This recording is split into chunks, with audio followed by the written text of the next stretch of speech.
Voilà, donc, amis téléspectateurs du site Casamance Actu, donc merci de nous avoir choisis, merci d'être toujours scotché sur ce site d'information. Nous sommes aujourd'hui sortis, allés à la rencontre d'une personne ressource, une personne qui n'est pas à présenter ici en Casamance. Si vous ne l'avez jamais vu sur image, j'en suis sûr que vous l'avez une fois donc entendu parler à travers les ondes ici en Casamance. C'est un acteur clé du développement, c'est un acteur clé pendant plusieurs années. Il a eu quand même à cheminer avec l'ONG Tostan.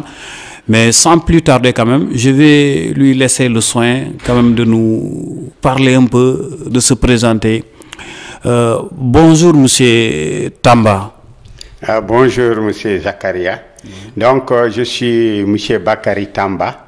Donc ancien député, j'étais le plus jeune député du Sénégal dans les années 83-88. Donc après la députation, j'étais amené à servir au niveau de la SOTRAC, la Société des Transports au niveau de Dakar. Donc j'y étais à la SOTRAC, j'ai fait presque 5 ans là-bas. J'ai fait de 89 après la législature, donc parce que c'est de 83 à 88.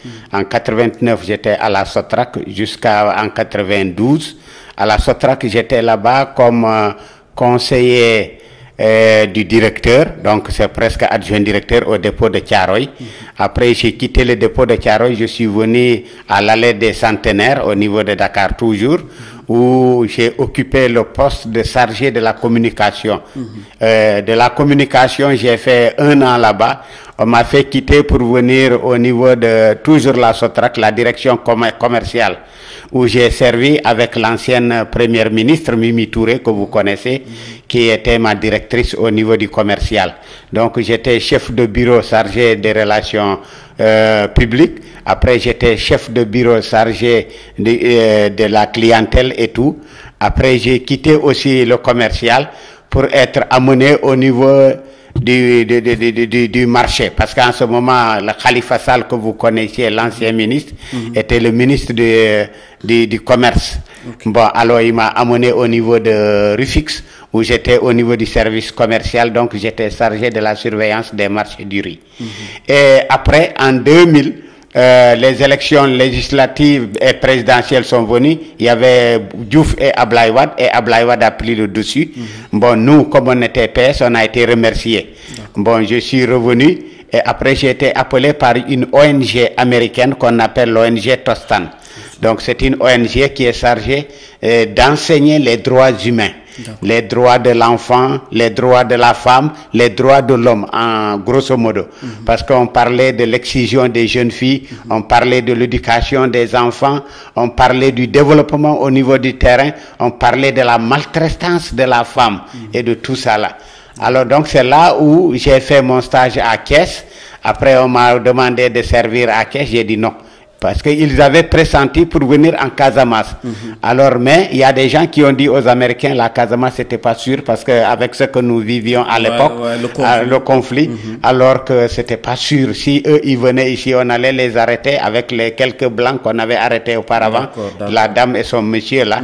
Alors, moi, j'ai dit non, non, non, non. Moi, en Casamance, je suis fils de Casamance, j'ai servi là-bas comme député, donc j'ai pas de crainte pour aller servir là-bas, donner de l'emploi à mes frères et tout. J'ai pas en tout cas de crainte en ce sens. Mais on m'a dit, mais il paraît que les gens ont besoin plus de vous, les députés, les politiciens, parce qu'ils sont très contre les députés, très remontés contre les députés. J'ai dit non, c'est pas un député comme moi. Moi, ce que mes frères là font, en tout cas, je connais. Si... Mais en son temps aussi, ça demande du courage. Oui. Ça demande du courage, parce que c'est vrai, parce que quand j'étais venu pour faire les études du milieu, bon, j'avais pas de voiture, j'ai essayé de louer une voiture, mais personne n'acceptait rentrer avec moi à l'intérieur des villages là, la brousse là. Bon, les charrettes, difficilement j'ai pu trouver des charrettes. Et quand je rentrais à l'intérieur, tant que j'étais pas ressorti, le village où j'étais, ils avaient des problèmes, ils pouvaient pas dormir tant que j'étais pas ressorti, parce qu'ils pensaient à beaucoup de choses. Bon, c'est comme ça. Bakary Tamba et Tostan, surtout. nous, sous Tostan, une ONG, sûrement ça va coller avec notre thème d'aujourd'hui.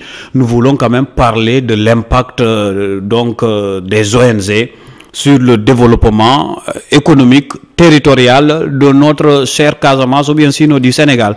Mais aujourd'hui, Bakary Tamba, est-ce que vous pouvez nous parler quand même de votre passage au niveau de cette ONG Tostan?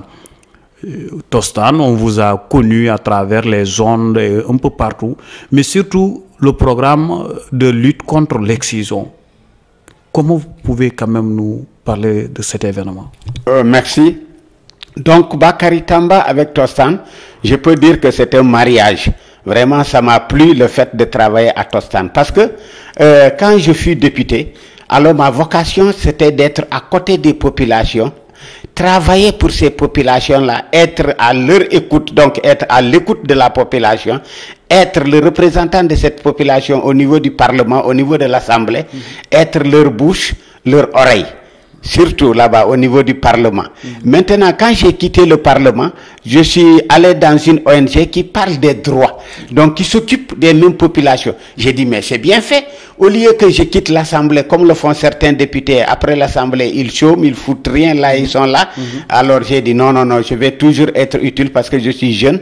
Alors quand ils parlent maintenant du développement, au niveau de la base, quand ils parlent des droits humains, quand ils parlent des droits de l'enfant, de la femme, de la maltraitance des femmes et de la maltraitance, le manque d'éducation au niveau des jeunes, j'ai dit, mais ça, c'est bienvenu pour moi.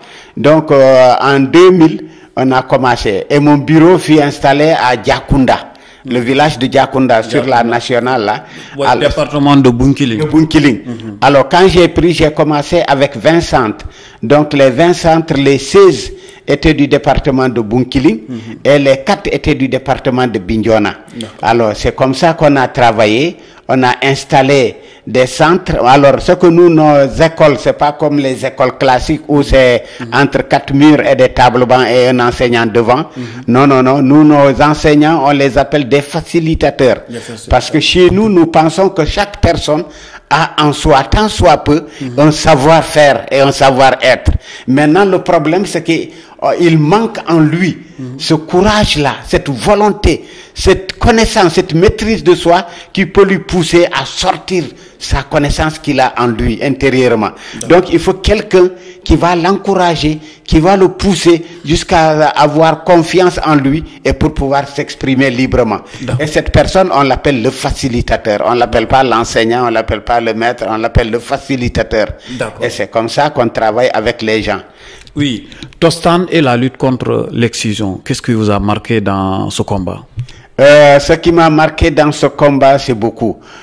Mon frère, je te dirais que la première fois que je suis venu, parce que dans ce combat, vous n'ignorez pas qu'ici en Casamance, c'est une région foncièrement ancrée dans cette tradition. Donc ça fait partie de nos problèmes coutumiers, ancestrales, c'est nos mœurs, c'est nos coutumes, c'est tout. Ça fait partie aussi de l'éducation ici au niveau de la Casamance.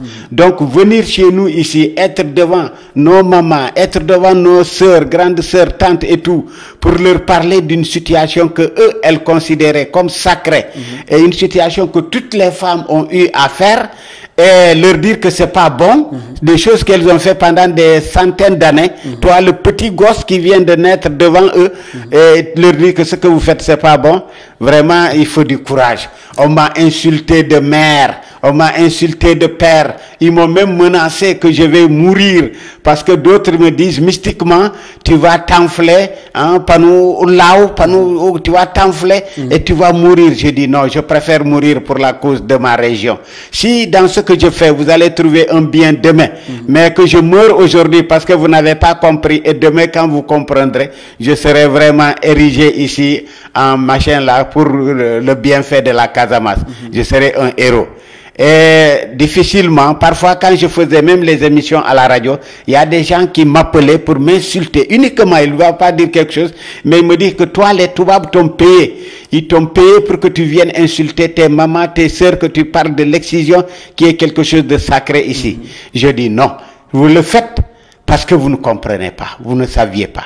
Mais autant, les gens étaient des païens. Il n'y avait pas de musulmans dans la zone ici. Tout le monde buvait le vin et tout et tout. Mais aujourd'hui, les gens ont adhéré à la religion musulmane. Il est rare que tu trouves quelqu'un qui n'est pas musulman ici dans nos villages-là. Mais comment ils ont fait pour que ces gens adhèrent? Il n'y a pas eu de fusil, il n'y a pas eu de bagarre, il n'y a pas eu de guerre. C'est par la sensibilisation, la causerie, les gamins et tout. Je dis, ce que je fais aussi, c'est pareil. C'est la même méthode. À la longue, vous allez comprendre. Et aujourd'hui, les gens ont beaucoup compris. Ils ont beaucoup compris quand même, ils ont beaucoup compris. Même si que l'État a eu à quand même à mettre les garde-fous. Mais aujourd'hui, nous allons parler quand même de l'intervention de ces ONG ici en Casamance. Sûrement, certains nous diront que oui, avec ce conflit, les ONG ont pullulé ici en Casamance. Mais l'impact de ces ONG, franchement, est-ce que c'est visible, c'est noté? Oui, bon, c'est vrai ce que vous avez dit. Ça peut être des deux côtés. D'autres disent que les ONG ont pullulé, mais d'autres ont dit que les ONG ont fui. Parce qu'il y a certaines ONG, quand le conflit était à son extase, alors beaucoup de gens ont plié bagage, surtout les ONG américaines. Alors ils avaient peur de rester ici parce qu'ils avaient pris quelques toubabs pendant le conflit. Alors d'autres ont plié. Mais n'empêche que d'autres sont revenus maintenant parce qu'ils ont su qu'il y a la paix qui se dessine, il y a une certaine stabilité qui est là, bon, que les gens comprennent et le travail commence. Bon, pour mon ONG, je peux dire que vraiment, ils ont fait du bien. Parce que pour nous, on parlait des droits de la femme. Bon, les droits de la femme plus la santé de la femme, quand on te parle que l'excision est une chose qui nuit à la santé de la femme, parce que quand on excise une femme, la première conséquence, c'est qu'elle a l'hémorragie, c'est la conséquence immédiate. La deuxième conséquence, c'est ce que dans sa guérison, il y a parfois des guérisons tardives, elle n'est pas bien guérie, et il y a parfois des déchirures et tout ça.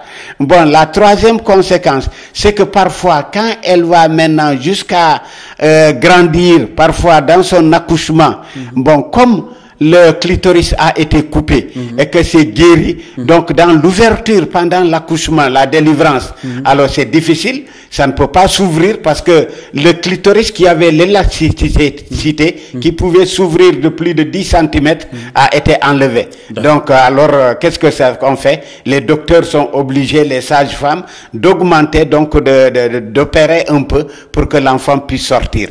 Parfois l'enfant même ne peut pas sortir, sa tête est coincé entre les hanches de la femme à l'intérieur, vous voyez, ça blesse l'enfant parfois, et parfois l'enfant, la femme même peut avoir des problèmes par rapport au machin de déchirure intérieure, et au niveau par exemple du côté urinaire, ou parfois du côté même où elle va derrière la douche, les caca là, ça se mélange et ça donne beaucoup de maladies en tout cas. Donc vous considérez que peut-être ça c'est un bienfait, que le fait que votre ONG a participé à ce combat? Oui, c'est un bienfait parce qu'actuellement, non seulement nous avons contribué à la santé de la femme, mais nous avons contribué à l'hygiène dans les villages.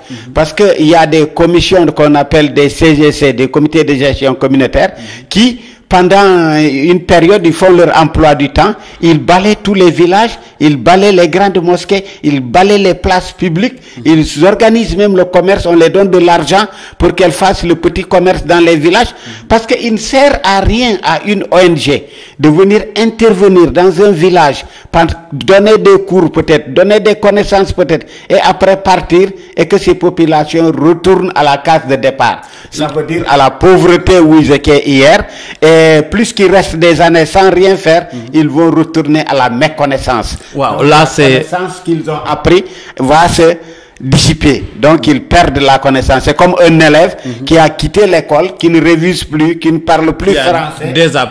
Alors il désapprend. Et là maintenant, nous, comme on enseigne en langue locale, parce que pour que les femmes nous comprennent, pour que les femmes nous prêtent leur attention, il faut qu'elles entendent ce qu'on dit. Donc on les enseigne à écrire et à lire en Diola. On les enseigne à écrire et à calculer en Diola. On les apprend à mettre des projets en Diola. Quand elles ont des idées de projets et qu'elles nous disent, on les aide à mettre cette idée-là en projet. Et maintenant, on les donne un financement, de l'argent, et nous avons des agents qui les suivent dans l'application de ce financement, dans la mise en œuvre de ce projet-là. Alors donc, on les suit jusqu'à 6 mois. Si c'est bien suivi, maintenant l'agence se retire petit à petit et leur laisse la charge maintenant de pouvoir mener à elle seule leur projet. D'accord. Maintenant, on voit qu'après ces projets, après leur départ, on voit que parfois il n'y a pas de suivi. Et comment pouvoir quand même consolider ces acquis déjà proposés par ces projets? Bon, effectivement, vous avez raison. Parce qu'il y a 2 niveaux. Le projet qui vient de quelque part, de la France, des États-Unis, d'ailleurs, qui vient avec ses idées bien arrêtées, avec un projet bien ficelé sur un papier, et vient l'imposer au niveau de la base, du village. Quoi disant, on vient vous aider. C'est bon, si vous trouvez que ce besoin que vous avez amené épouse l'assentiment des villageois, il n'y a pas de problème. Mais parfois, vous pouvez venir parler de santé au niveau du village, alors que eux, ce village-là, attendent de vous l'agriculture. Comment eux, ils vont travailler leur rizière, comment eux, ils vont travailler leur champ, comment eux, ils vont améliorer le rendement de leur champ, ou le rendement laitier des vaches qu'ils ont et tout, comment faire que ces vaches-là puissent avoir un bon emploi, ou bien comment faire que les chèvres puissent vivre là en tranquillité, au lieu d'aller chaque fois au nord payer des chèvres pour venir les vendre pendant la tabaski ici. Mais comment faire pour faire ce cadre-là ici? Si maintenant vous sortez carrément de ce cadre, vous amenez quelque chose qui est typiquement nouveau, qui sort même de l'environnement du village, qui ne ressemble même pas le village, qui ne ressemble même pas leur vécu quotidien, c'est difficile. Maintenant, si vous partez et que vous ne laissez pas quelque chose, un suivi, quelqu'un qui va faire le monitoring et appuyer, parce que c'est des gens qui vivent au jour le jour, ils travaillent dans les champs, ils vont dans les rizières, ils vont vendre et tout ça. Si vous venez vous les enseigner, vous les donnez rien, vous donnez rien qui peut produire et vous rentrez. Mais ils vont pas rester ici seulement à réviser ce que vous les avez appris, ils vont partir chercher leur survie. Donc voilà pourquoi beaucoup de projets, en tout cas quand ils quittent, ça meurt, il n'y a rien du tout. Est-ce que l'État a sa part de responsabilité? Si oui, et qu'est-ce que vous comptez quand même que l'État fasse pour pouvoir quand même résorber ce gap-là? Bon, l'État a sa part de responsabilité. Parce que effectivement, on dit que c'est des organisations non gouvernementales. Donc, c'est ça qui rime avec leur machin ONG. Mais le problème, pour qu'elles viennent intervenir ici, ils ont pris l'accord de l'État. Donc, l'État doit avoir quelque chose de regardant dans tout ce que font ces ONG-là au niveau des villages. L'État doit avoir un regardant, un œil dans tout ce que ces gens font. Et maintenant, après le départ de ces ONG, l'État doit reprendre les ONG et faire un suivi continuel, c'est-à-dire les appuyer à assouvir leur développement. Le pourquoi ces populations ont adhéré dans ces ONG-là. Aujourd'hui, par exemple, chez nous, bon, il y a certains de nos villages qui ont continué. Par exemple, le village de Kebumb, qui est là. Nous avons mis là-bas une usine de savonnerie pour les villageois. Nous avons amené 2 femmes en formation en électricité solaire au niveau de l'Inde. Donc, ils ont revenu, ils ont installé le courant à Kebumb avec des panneaux solaires. Ils ont installé des lampes et les gens payent 1500. Dans les 1500, les 1000 francs, c'est pour la femme qui fait le suivi, l'entretien, parce qu'on l'a mené 6 mois de formation en Inde. Et les 500 francs, ça va dans la caisse, parce que s'il y a une ampoule qui est gâtée quelque part, il faut acheter pour faire la réparation. Donc, il y a des gens aussi dans certains villages où on les a donné des moulins à 1000. Alors donc, avec une bonne gestion, comme les Bonna, avec une bonne gestion, ce moulin à 1000 continue à fonctionner. Alors, ils ont une caisse, ils versent là-bas, ils font leurs problèmes et tout. Quand ils ont des gamous, des choses qu'ils veulent faire, ils font avec une bonne gestion et tout. Bon, d'autres ont fait des vergers avec du manioc, ils cultivent du manioc, ils cultivent du n'importe quoi, de la salade, ils cultivent des choses comme ça, des carottes et tout, et ils vendent. Alors donc ça marche bien, mais certains, ça n'a pas pu marcher, ils ont arrêté parce que maintenant, ils n'ont pas un encadreur, les gens sont partis, le personnel qui était la technique de l'encadrement ne vient plus, alors tu vois, c'est difficile. Oui, depuis que vous avez quitté l'ONG, aujourd'hui, quel regard quand même avez-vous à l'endroit des ONG qui interviennent et tout ce personnel utilisé par ces ONG? Bon, j'ai un sentiment parfois de regret. Okay. Parfois, quand je vois toutes ces connaissances que ces hommes ont pu acquérir dans les ONG pendant des ans, toute cette volonté que les gens là possèdent en eux, l'énergie qu'ils ont en eux, et que tout ça est laissé perdu comme ça dans la nature. Il n'y a pas un gouvernement, il n'y a pas une certaine organisation qui les a récupérés pour en faire quelque chose. Actuellement, vous avez vu, le gouvernement a compris que pour développer un pays, il faut passer premièrement par le secteur tertiaire, c'est l'agriculture. Alors, mais nous, les hommes que nous avons, ils sont multisectoriels, ils ont une formation de tous les côtés. Ils savent faire l'agriculture, ils savent faire le maraîchage. Quand je parle d'agriculture, je parle des arachides, je parle des maïs, je parle de beaucoup de choses. Hein. Je parle du maraîchage, je parle des tomates, je parle de beaucoup de choses ici que les gens, le manioc et tout là, que les gens peuvent cultiver au niveau local et amener un développement. Et encore, mettre sur pied une santé parce que nous aurons mangé des choses qui viennent de la terre, qui n'ont pas eu beaucoup de produits chimiques en eux. Donc voilà pourquoi j'ai un regret. Je pense que le gouvernement va y réfléchir. Et pour que les ONG puissent être éternelles, du moins pas éternelles, mais perdurer, rester au niveau local, même si elles partaient, je pense qu'il faut mieux les organiser dans des villages ou dans des communautés rurales. Chaque communauté rurale avec un projet qui s'y est, et avec maintenant des gens, un encadrement au niveau, par exemple, faire des fermes villageoises, une ferme de Kanyarou, une ferme de Kubanao, une ferme de Tankoron, et tout ça. Maintenant, les jeunes de ce village qui sont là, qui sont des chômeurs, eux vont travailler dans cette ferme, produire, vendre, récolter, mettre une structure de santé qui est là, une case de santé, un dispensaire et tout. Et ce produit-là va acheter les médicaments, ils vont mettre un infirmier qui va venir, qui vont payer. Donc c'est des choses qui vont retenir les gens au niveau local. Il n'y aura plus de problème de jeunes qu'on va dire, ils vont prendre la mer pour aller à l'étranger parce qu'il y a ces choses qui brillent au dehors, et on l'a dit, le français le dit bien, tout ce qui brille n'est pas or. Alors la vérité, beaucoup de gens sont partis, sont restés en mer, d'autres sont à l'étranger. Pour nous qui avions beaucoup voyagé, alors c'est difficile quand tu les vois dans les conditions dans lesquelles ils vivent.